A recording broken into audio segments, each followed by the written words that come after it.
Olá, tudo bem? Eu vou ser o professor de vocês nesse semestre. Me chamo Pedro Grabois. Alguns já me conhecem de aulas virtuais, talvez alguns já me conheçam, inclusive presencialmente, na época em que a escola era presencial. Bom, nesse primeiro vídeo de boas-vindas a todos e todas, eu queria falar um pouco sobre a filosofia, sobre para que serve a filosofia. É uma pergunta que sempre é colocada e ela tem potências e também problemas. Na minha formação em filosofia, na faculdade, essa pergunta, para que serve a filosofia, foi é, desprezada também, era desprezada, não era levada tanto em consideração, porque é uma pergunta, às vezes, que já está atrelando a filosofia à sua utilidade, né, à sua aplicação. E muitas vezes a filosofia parece um discurso super abstrato, descolado da realidade, e enfim. E muitos que são estudiosos da filosofia defendem um valor intrínseco à filosofia, o valor próprio dela, sem que ela precise ser utilizada para alguma coisa, aplicada em algo, enfim. E, bom, essa pergunta, para que serve a filosofia, eu aqui vou começar a responder, mas na verdade eu espero de cada uma de vocês que elaborem suas próprias formas de responder a essa pergunta. Queria trazer aqui um texto, uma máxima filosófica do Epicuro, um filósofo do contexto greco-romano antigo, da antiguidade. O Epicuro diz assim: toda amizade é desejável por si própria, mas inicia-se pela necessidade do que é útil. E a filosofia é também uma amizade, é também um amor à sabedoria.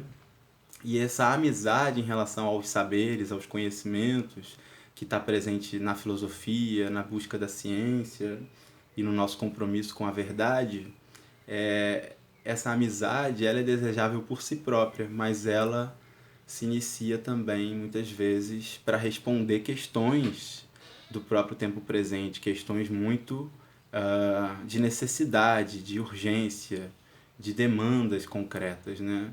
E a nossa relação aqui também com o saber e a nossa relação uns com os outros, umas com as outras, ela pode ser uma relação de amizade, podemos desenvolver uma parceria nessa busca, nessa procura, nessa investigação em torno da verdade, como que a verdade se constrói historicamente, sob determinadas condições também geográficas, etc. E a gente está aqui num vínculo de obrigação uns com os outros, em primeiro lugar, né? Atravessados pela obrigação, pelas obrigações, pelos prazos, pelo calendário, por objetivos muito fechados, muitas vezes, muito bem estabelecidos, que tem a ver com o funcionamento da escola, do Instituto Federal do Rio de Janeiro, e em cada disciplina vocês têm que responder, comparecer, dar conta de uma série de processos que são obrigatórios, né? Vocês são avaliados, vocês têm a frequência de vocês de alguma forma é, verificada, medida, e enfim. A filosofia, então, pode ser muito útil, pode ser pensada como uma ferramenta. A gente pode retomar uma série de formas de pensar ao longo da história e de diferentes lugares do mundo e comparar com a nossa realidade, comparar com a nossa situação vivida. A gente pode utilizar essas ferramentas para tentar entender melhor o que nós vivemos no nosso tempo presente. Então a gente também faz esse esforço de não apenas mergulhar numa série de conteúdos que estão lá no passado, num passado histórico, mas também tentar ver o quanto que eles ainda valem, servem, são úteis, interessantes para hoje, e tentar entender quais são as filosofias que estão sendo feitas hoje, agora, né? Filosofias contemporâneas que procuram também responder aos problemas da nossa atualidade. Então a filosofia pode ser uma ferramenta. Né? Do meu ponto de vista, a aula de filosofia ela é muito mais um pretexto também para processos educacionais mais amplos. Processos educacionais têm a ver com a nossa formação, com as nossas trajetórias de vida, com aquilo que a gente vai acumulando, mas também transformando ao longo do nosso tempo, das nossas vivências, das nossas ações e reflexões. Além da filosofia ser útil, ser uma ferramenta, ser também um pretexto para outros processos mais amplos acontecerem, eu acredito na filosofia como um direito, né? A filosofia, acessar a filosofia pode nos empoderar de muitas formas, e a própria filosofia traz experiências de pensar o mundo, de experimentar o mundo, na verdade, formas de sentir, de agir sobre o mundo e sobre nós mesmos, que são também um fim em si mesmo, que tem um valor próprio também.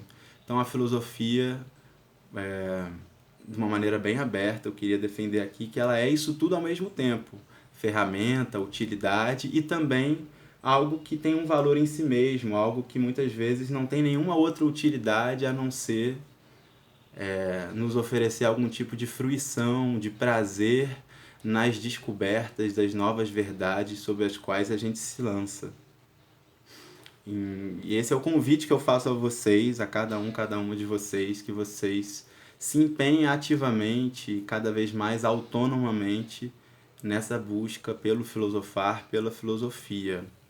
E aí queria já usar a filosofia aqui para a gente pensar na nossa situação, na nossa condição de distanciamento, nossas dificuldades de comunicação, de ter um elo em comum nesses tempos da escola online, da escola digital, nesses tempos em que tudo funciona na base da produção do conteúdo e da captura da nossa atenção. Então as redes sociais, elas vão ali atualizando a linha do tempo sem parar, e a escola pública transformada numa rede social, evidentemente, não vai ter o mesmo poder, a mesma força que as redes sociais ligadas a grandes estratégias de comunicação e marketing e propaganda têm.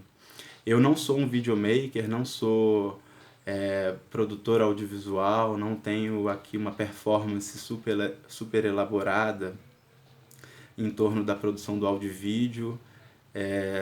Venho me perguntando qual é a potência, qual é o poder das nossas relações hoje entre estudantes e professores, sem a mediação do corpo, da presença do corpo em sala de aula.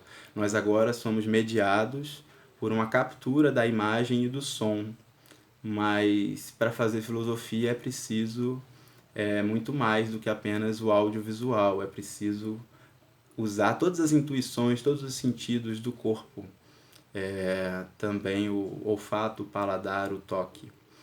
Então eu tenho me preocupado cada vez mais com o que é produzir filosofia com o meu próprio corpo, reconhecer esses processos filosóficos de reflexão, de ação, de decisão ética, política, estética, nas nossas formas de nos vestirmos, de usarmos nosso corpo, nosso cabelo, nossa imagem, nosso rosto e por aí vai. O quanto que isso tudo diz respeito à nossa relação com uma certa verdade e como que essa verdade ou essas verdades nos governam, conduzem nossas formas de viver. Então eu venho me perguntando o que pode uma escola sem o corpo, sem essa presença física do corpo, mas apenas mediada pelo audiovisual. E aí a concorrência ela é bastante desleal diante de outras estratégias que mostram muito mais o corpo, as imagens, as ideias já embaladas enfim, numa velocidade muito grande, num tempo, num espaço muito mais curto, né? E aqui eu já estou pedindo a sua atenção por mais de 9 minutos, 10 minutos, enfim. E eu estou lidando com você aí do outro lado, sem saber exatamente quem é você. Então eu quero poder, nos espaços que a gente tiver juntos de diálogo à distância, online, conhecer um pouco mais de vocês e que vocês conheçam um pouco mais sobre mim, sobre quem eu sou, minha forma de pensar e de agir. Acredito que a gente não tem como se empenhar nesse trabalho coletivo de estudar, de buscar compreender as verdades que nos cercam e que nos constituem, sem também essa amizade que é desejável por si própria, mas inicia-se por aquilo que é útil